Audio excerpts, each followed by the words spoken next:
नवी मुंबईमध्ये डेटिंग ॲपच्या नावाखाली महिला बनून एका 54 वर्षीय व्यक्तीची लाखो रुपयांची फसवणूक करण्यात आली होती। नवी मुंबईतील कोपरखैरणे येथील हे प्रकरण असून आरोपीला नवी मुंबई सायबर पोलिसांनी देहरादून येथून बेड्या ठोकल्यात। तर अशा प्रकारच्या सायबर गुन्ह्यांना बळी पडू नका असं आवाहन देखील सायबर पोलीस ठाण्याचे वरिष्ठ पोलीस निरीक्षक गजानन कदम यांनी केलेलं आहे। तर आम्ही त्याला डेहराडूनमधून अरेस्ट केलेलं आहे। त्या आरोपीचं नाव होतं संजय कैलासचंद मीना। त्याचं वय साधारणतः 24 वर्ष होतं। तो इंजिनिअरिंग झालेला आहे। त्याने मधूनच इंजिनिअरिंग सोडलेलं आहे। त्याला टेक्निकली नॉलेज चांगलं आहे। मूळचा तो जयपूरच्या आजूबाजूच्या एखाद्या परिसरामधला राहणारा आहे, परंतु तो त्याच्या मैत्रिणींसोबत किंवा त्याच्या नातेवाईकांसोबत त्या ठिकाणी डेहराडूनमध्ये तो राहत होता।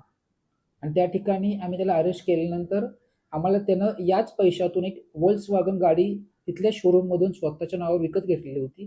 ती आम्हाला मिळाली आणि आम्ही ती पुण्यामध्ये जप्त केलेली आहे। लोकशाही मराठी ऐका, पहा, जागरूक रहा।